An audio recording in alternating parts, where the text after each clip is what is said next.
नमस्कार मित्रों, CA professional भाइयों, अकाउंटेंट्स एवं व्यापारी बंधुओं, जय Shri Shyam. GST update, BNB law update, GST आज तक आपका बहुत स्वागत है।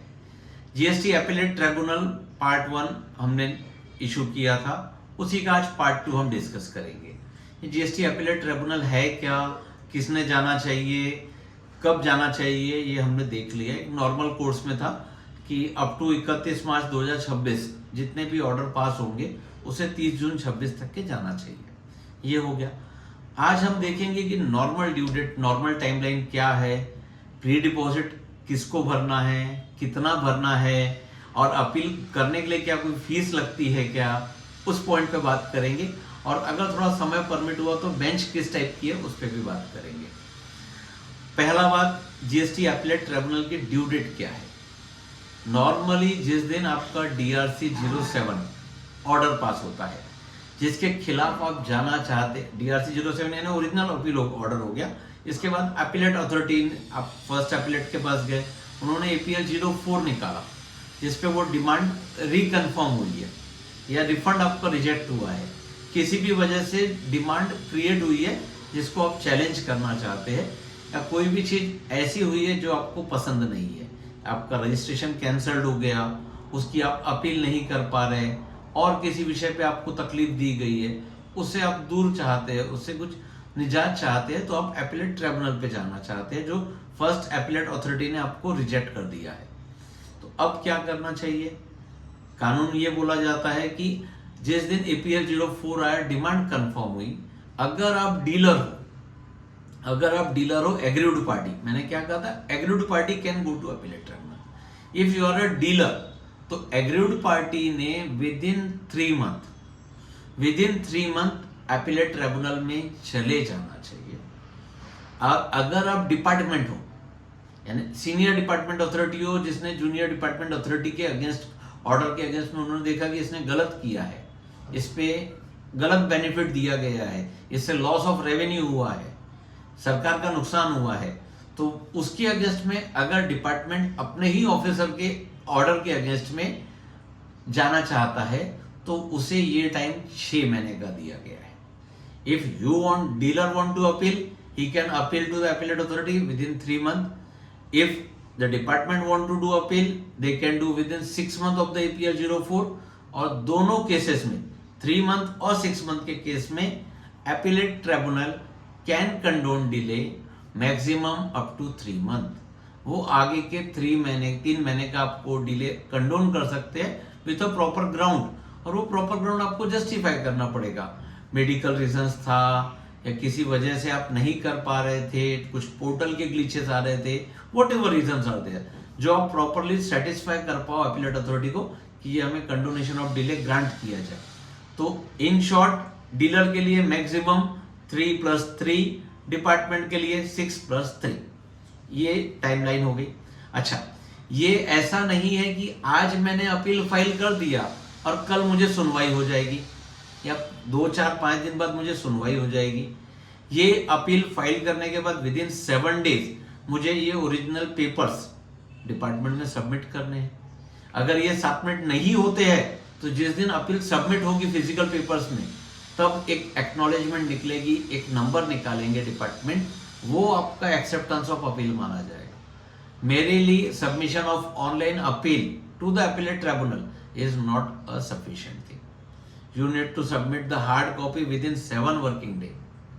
ये आपको वहां देना है, उसका एक एक्नॉलेजमेंट करके एक नंबर जनरेट होगा, appeal number, that will be treated as. अगर वो 7 डे हो गया तो जिस दिन ऑनलाइन अपील हुई थी उसे माना जाएगा। अगर 7 डे नहीं होता है तो जिस दिन आप फिजिकल सबमिट करेंगे उस दिन के बाद में वो गिनती चालू होंगी, और वो देखा जाएगा कि वो विद इन 3 मंथ या within 6 month due date के अंदर में फाइल्ड हुआ कि नहीं हुआ। पहला पॉइंट तो ये आ गया।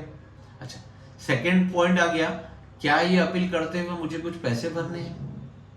यस, इसमें सरकार ने बताया है कि अगर आप अपीलेट ट्रिब्यूनल पे जा रहे हो तो आपका total deposit against the tax outstanding should be 20%। अगर आपने 20% भर दिया है तो आपको एडिशनल डिपॉजिट करने की जरूरत नहीं है। बीच में सरकार का एक सर्कुलर नंबर 224 आया था कि अगर आप ट्रिब्यूनल में जाना चाहते हो और ट्रिब्यूनल फॉर्म होने का है तो 10% एक्स्ट्रा पे टुवर्ड्स डिमांड कर दीजिए, या ओरिजिनल अपील के टाइम पे ही आपने गलती से 30% भर दिया है, या डिपार्टमेंट ने रिकवरी कर ली है किसी अमाउंट की, जिसे आप ये बता सको कि treat this as pre deposit. तो pre deposit must be compulsory 20% of tax outstanding, first 10% at the time of first appellate, again additional 10% at the time of appellate tribunal, और आपने एनेक्सर के टाइम पे दे दिया तो ठीक है। इसमें एक मैक्सिमम कैप भी है 20 करोड़, वो अलग है, वो हम लोग प्रोसीजरल पार्ट है। पार्ट ये है कि एडिशनल 10% अगर हमने पे नहीं किया है तो हमको पे करना है।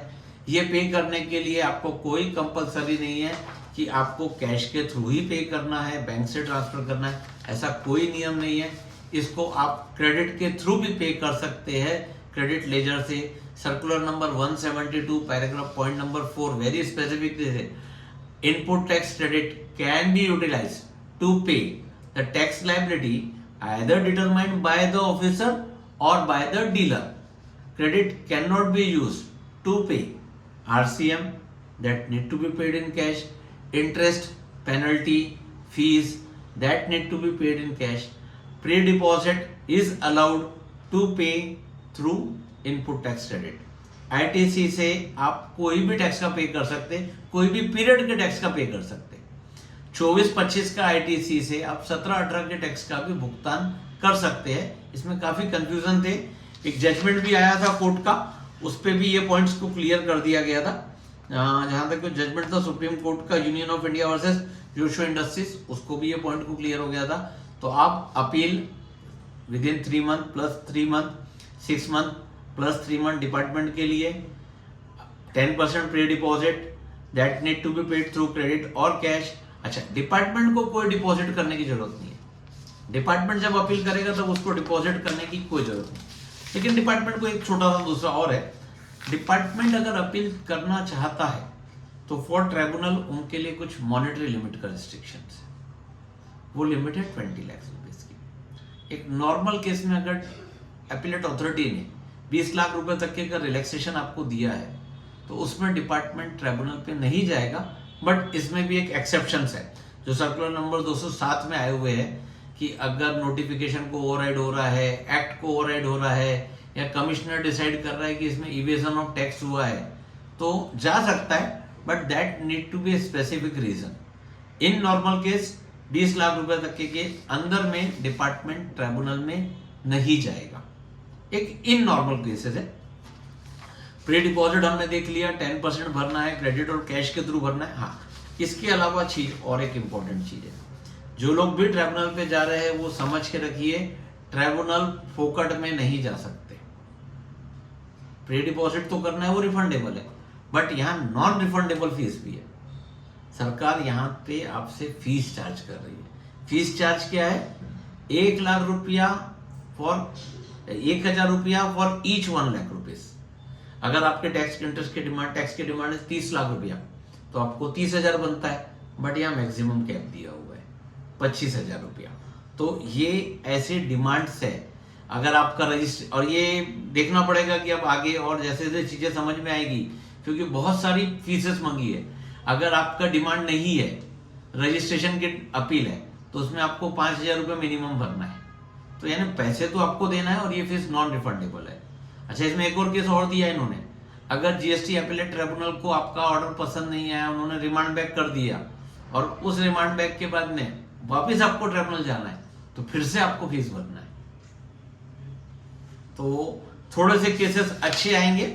अब डिपार्टमेंट में इसके आगे की बेंचेस कैसे होगी, सुनेगा कौन, और ये क्या कंसेप्ट है, इसको हम आगे में समझने की कोशिश करेंगे। ऐसे ही वीडियो के लिए मेरे साथ जुड़े रहिए। कैमरामैन आशीष करंडे के साथ CA प्रीतम बत्रा। जय श्री श्याम।